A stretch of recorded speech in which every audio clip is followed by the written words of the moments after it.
शेतकऱ्याला कळत नाही. हे म्हणजे काय हे असं कळतच नाही. तुम्ही आपलं थोडक्यात माहिती आपलं याच्या विषयाबद्दल आपलं तुमचं काय कितीमध्ये बसतंय काय AI तंत्रज्ञान म्हणजे कृत्रिम बुद्धिमत्ता आधारित करण्यात येणारी शेती. आता खरं तर हे सगळ्या तंत्रज्ञानाला एक सोपं नाव म्हणून शेतकऱ्यांना लक्षात ठेवावं म्हणून AI तंत्रज्ञान म्हणतो. त्याच्यामध्ये 3-4 प्रकारचं तंत्रज्ञान आहे. पहिलं तंत्रज्ञान आहे सेन्सरचं तंत्रज्ञान. शेतामध्ये सेन्सर बसवण्यात येतं. त्याच्यामुळं आपल्या शेतामध्ये किती पाणी आहे किंवा ओलावा आहे ते सेन्सर आपल्याला सांगत राहतं. हे पहिलं तंत्रज्ञान. त्याच्यात पाण्याची 30 ते 40% बचत आपण करतो. दुसरं तंत्रज्ञान एक हवामान केंद्र गावामध्ये बसवलं जातं. तिथे दिसतंय तुम्हाला एक हवामान केंद्र लावलेलं. त्याच्यामुळं आपल्या गावामध्ये किती तापमान किंवा आर्द्रता आहे ते कळतं. त्याच्यानुसार कोणती कीड किंवा रोग येण्याची शक्यता आहे ते आपल्याला अगोदर समजतं. त्याच्यानुसार आपण फवारणीसाठी तयार आहोत. थोडक्यात नोटिफिकेशन देतात. तिसरं तुमच्या पिकाचे सॅटेलाईटनी फोटो काढतात, ड्रोननी आणि सॅटेलाईटनी. तर वरून आपल्या पिकाचे जे रंग आहे त्याच्यावरनं आपलं पीक व्यवस्थित ग्रो होते का नाही किंवा वाढते का नाही ते आपल्याला समजतं. आणि जर एखाद्या ठिकाणी खराब झालं असेल तर तिथे जाऊन आपण नियोजन करू शकतो की एवढाच पट्टा खराब झालेला आहे.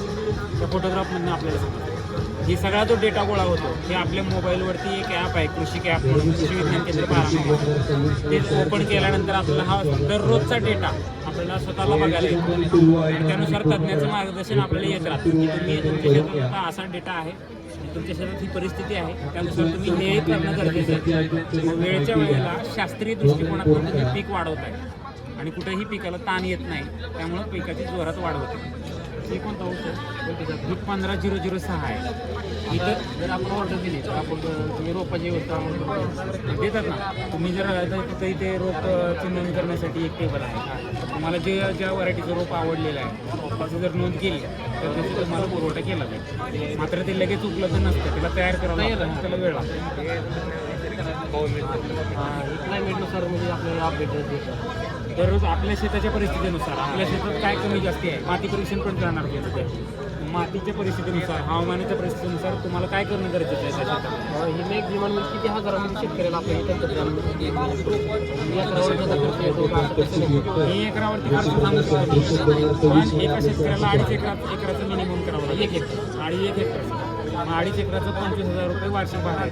25,000 रुपये 2.5 एकरचं वार्षिक भाडं. त्याच्यामध्ये कारखान्यांनी आणि शेतकऱ्यांनी मिळून ते वार्षिक भाडं द्यायचं. कारखान्यांनी कारखाना जवळपास 15-18,000 रुपये कारखाना भरतो आणि 7,000 रुपये शेतकऱ्यांना भरायचे.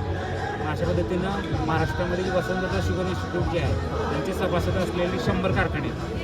त्या 100 कारखान्यापैकी जर तुम्ही कुठल्या कारखान्याला ऊस देत असाल तर ते 18,000 रुपये भरतात आणि तुम्हाला 7,000 भरायचं.